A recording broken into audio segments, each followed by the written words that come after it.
Here the ground will not hold still.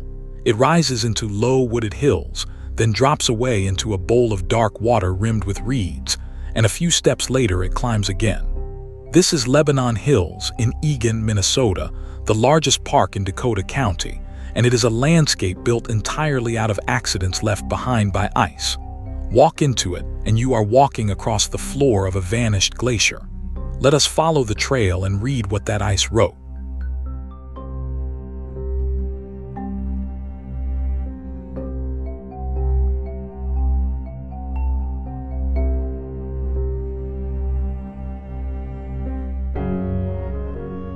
Lebanon Hills sits in the southern suburbs of the Twin Cities, straddling the line between Eagan and Apple Valley. It covers 1,869 acres, which makes it the biggest single park in all of Dakota County.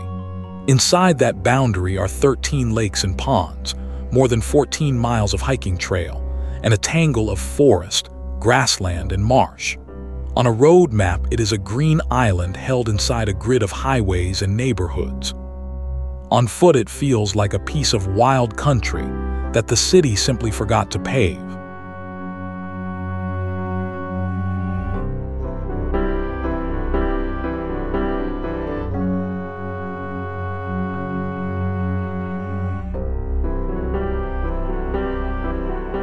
The first thing your legs notice is that nothing here is flat.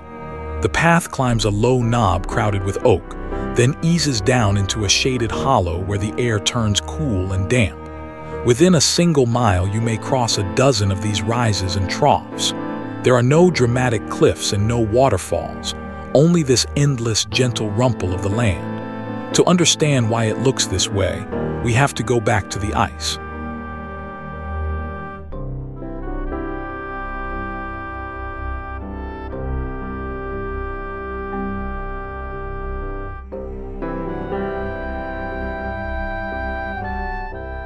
Around 12,000 years ago, this whole region lay beneath a great tongue of glacial ice that pushed down from the north. As the climate warmed, that ice did not simply slide away. It stalled and stagnated and melted in place across thousands of years. Rivers of meltwater ran under it and over it, dumping sand and gravel in uneven heaps. When the last of the ice finally vanished, it left behind exactly the kind of lumpy, pitted terrain we are walking on now.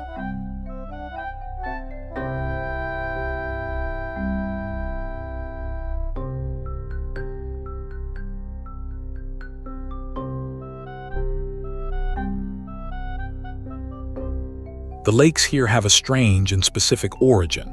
As the glacier wasted away, huge blocks of ice broke off and were buried in the sand and gravel of the outwash plain. Insulated under all that debris, a buried block could sit and slowly melt for decades or longer. When it finally disappeared, the ground above it collapsed into the hollow, and the hollow filled with water.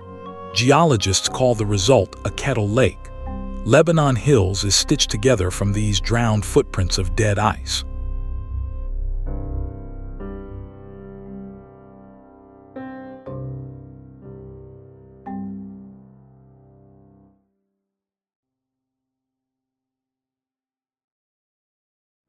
Now the shapes around you start to make sense.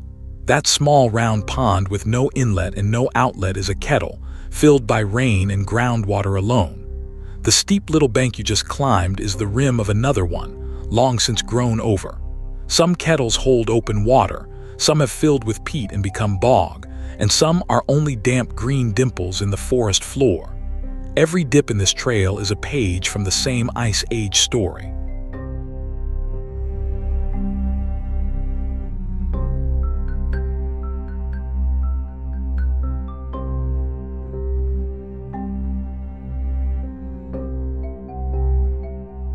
All told, the park holds 13 lakes and ponds, each one a separate world. Schulze Lake, the clearest of them, is a textbook kettle and the site of the park beach. Jensen Lake, Holland Lake, McDonough Lake, and Portage Lake string out through the woods like beads on a hidden thread. Because they sit in isolated hollows, many of them are fed mostly by groundwater rather than streams. That gives their water a still, held quality, mirror flat on a calm morning.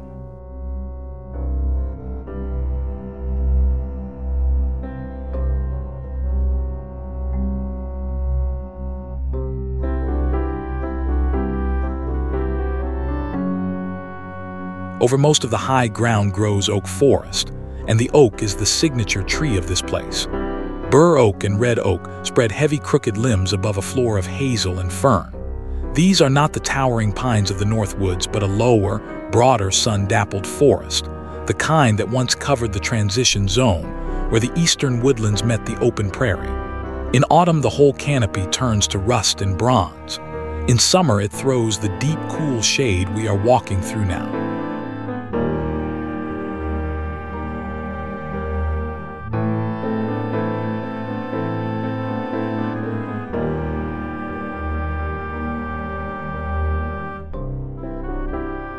Up here on the ridgeline, the walking is easy and the forest is open. Sunlight falls in coins across the path, and acorns crunch underfoot. Chickadees work the branches overhead, and a chipmunk bolts for cover at the sound of boots. The trail rolls along the crest of a glacial ridge, and through gaps in the trees you can catch the wink of water down in the next hollow. It is a quiet, ordinary kind of beauty, and it repeats itself for miles.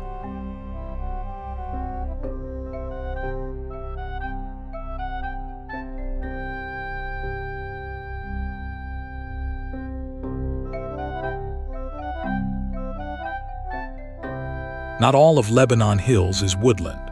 On the drier, sunnier slopes the trees thin out and give way to grassland, remnants of the prairie that once rolled up to the very edge of these oaks.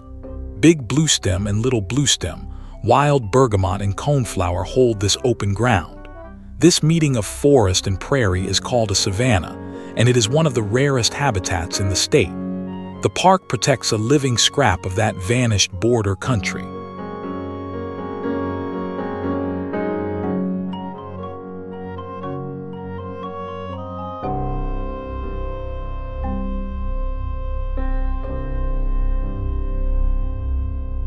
Between the hills and the lakes lie the wetlands, and they may be the busiest places in the whole park. Cattail marshes and sedge meadows fill the low ground, threaded with the calls of red-winged blackbirds and frogs. These marshes are the park's kidneys, filtering runoff and holding back floodwater before it ever reaches the lakes. They are also nurseries, thick with the insects and small life that feed everything larger. Forest, grassland, and marsh together give Lebanon Hills its remarkable range.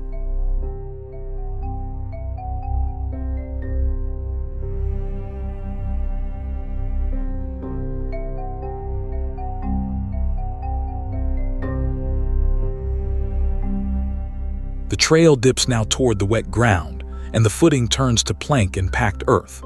On either side, the cattails rise well above head height, and the air goes green and close and full of insect hum. A turtle slides off a half-sunken log at your approach. Dragonflies patrol the open channels. For a few dozen yards, the forest falls away entirely, and you are walking through the heart of the marsh.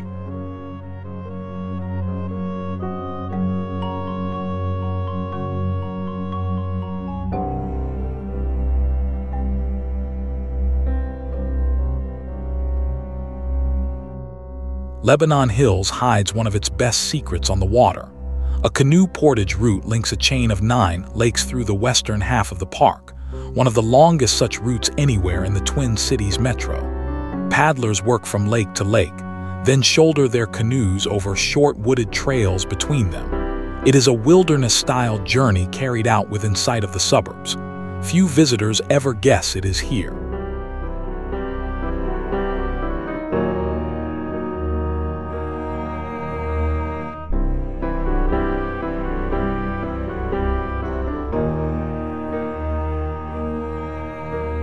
Even on foot, you can trace a piece of that watery highway.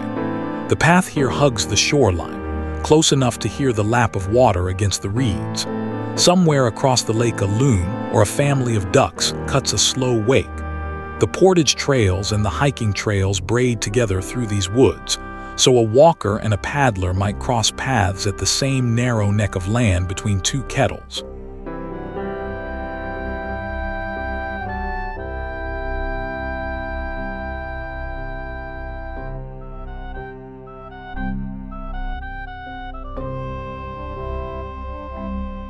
The park you are walking did not appear all at once. It began in 1967, when Dakota County acquired just 80 acres of land around Jensen Lake. That small first parcel was the seed. Over the following decades, the county pieced the rest together through some 40 separate land purchases, a slow, patient assembly of woods and water and marsh. What started as 80 acres around a single lake grew into the 1,800-acre park we know today.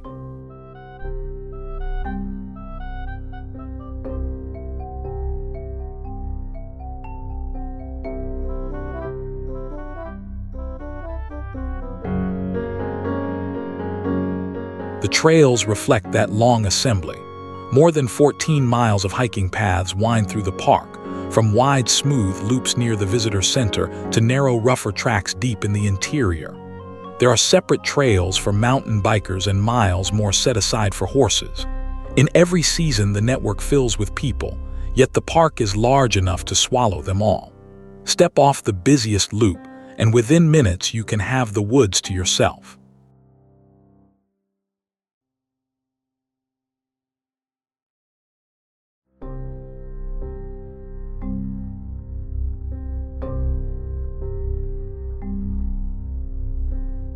Long before any of this was a county park, this was Dakota land. The Dakota people lived across these lakes and oak woods for generations, moving with the seasons to hunt, fish, and gather from the same wetlands and waters we pass today. The very name Dakota is carried by the county around us. To walk here is to walk through a landscape that held human life and meaning for a very long time before the surveyors ever arrived.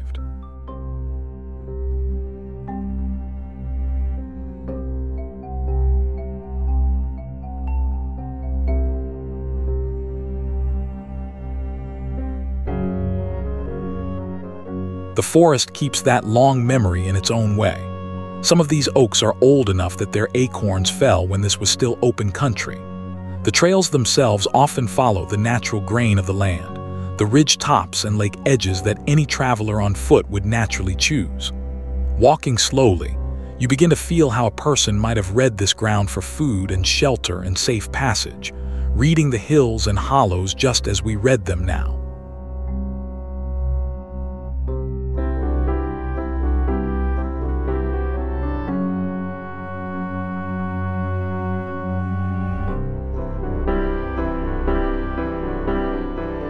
In the 1800s, settlers cleared and farmed much of this country, and the surrounding township took the name Lebanon. The sandy glacial soils were never the richest cropland, and much of the rougher, wetter, hillier ground here was left in woodlot and pasture rather than plowed under.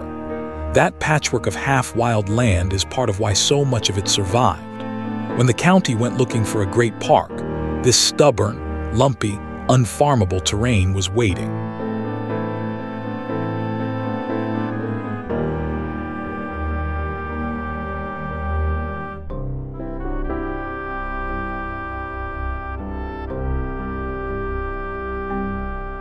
You can still read that history in the trees. In places, the forest is old and stately, but elsewhere it is younger and more crowded, growing back over ground that was once cleared field or grazed pasture. Old fence lines and lone, open-grown trees hint at former boundaries. The land has been steadily healing for generations, and the park's job now is to guard that recovery and let the woods and prairie keep coming back.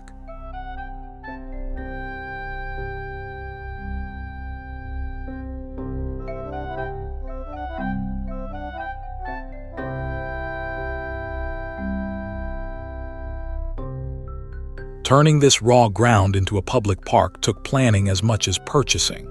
Dakota County laid out trails to follow the terrain, set aside the lakes and marshes as protected core, and built a visitor center where people could rent canoes, kayaks, and in winter cross-country skis.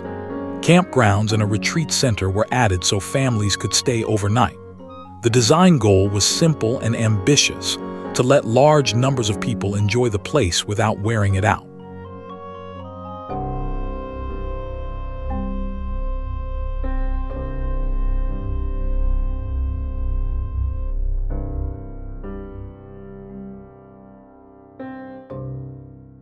A park is never truly finished because the land keeps changing under it. In 2014, an invasive beetle called the emerald ash borer was found in Lebanon Hills, and the park was placed under quarantine to slow its spread. The ash trees it kills are being lost across the whole region. Where they fall, sunlight pours in and new trees rush up to replace them. Even now, the forest around us is quietly rearranging itself.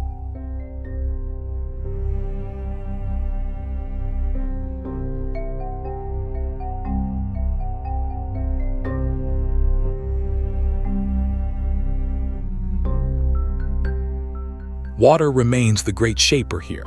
Every rain runs downhill from the wooded knobs into the kettles and marshes, and the level of the lakes rises and falls with the wet and dry years. In some low spots, the trail can turn soft and dark after a storm. The park is a living plumbing system, moving water from high ground to low exactly as the melting glacier first arranged it. We are still walking across the drainage of the ice.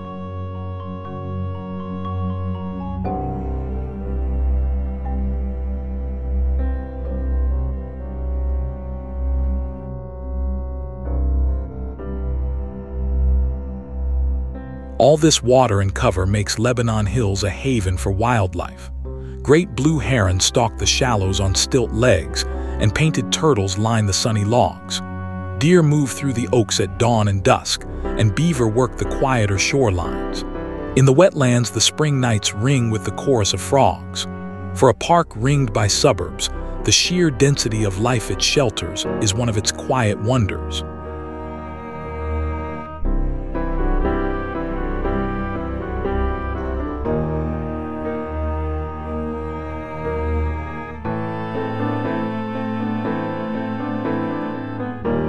Come back through the year, and you would hardly know it was the same place.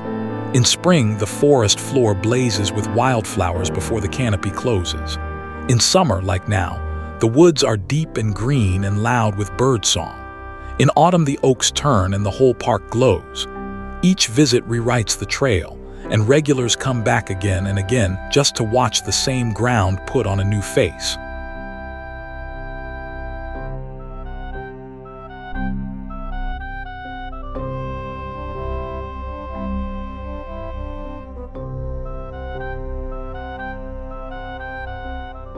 Protecting a park this size is a constant, patient labor. Crews fight back invasive plants and insects, conduct careful burns to keep the prairie and savanna healthy, and monitor the water quality of all 13 lakes. The emerald ash borer quarantine is only the latest chapter in that work. None of it is glamorous, and most visitors never see it, but it is the reason the forest we are walking through stays a forest and not a thicket of weeds.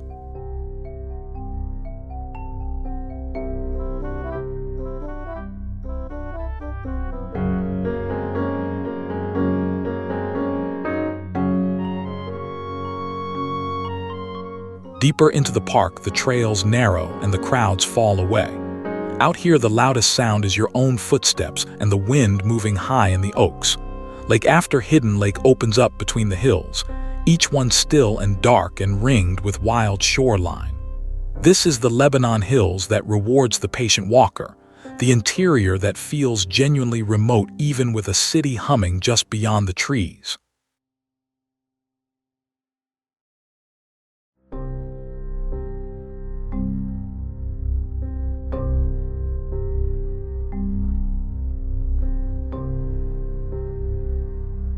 When winter comes, the park does not close, it transforms.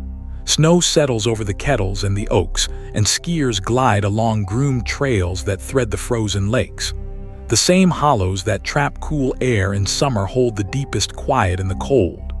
On the shortest days, the low sun lights the snow between the trunks, and the whole glacial terrain lies white and still, a landscape of ice once more.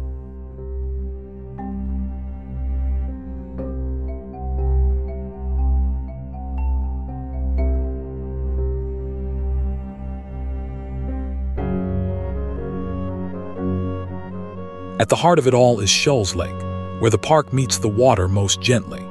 Here a swimming beach spreads along a clear kettle lake, with a bathhouse and picnic ground close by. On a warm afternoon, children splash in the shallows while paddlers set out across the lake beyond. It is a reminder that this park is not a museum piece, but a place people live in and love. An ice age landscape turned into a summer afternoon.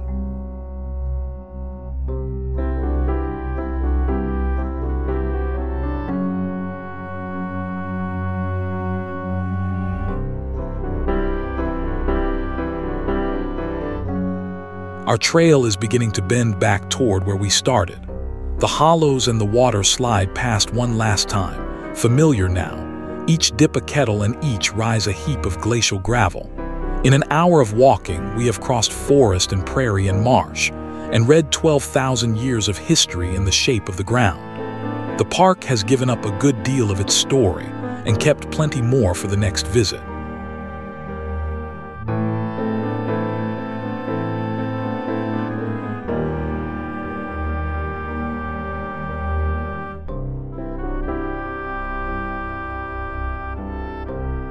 Stand still for a moment before the end.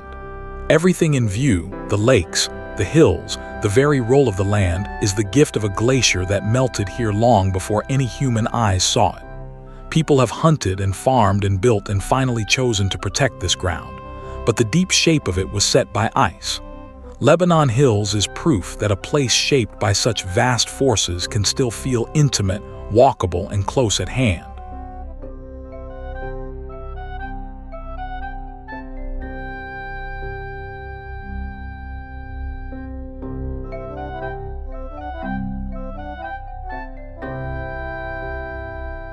We have followed the kettles and the oak woods across one of the great parks of the Twin Cities, an 1,800-acre landscape written by melting ice and cared for ever since. If you enjoyed this walk, there are many more trails and many more stories waiting on this channel. Thank you for watching. Follow for more of the trails of the world.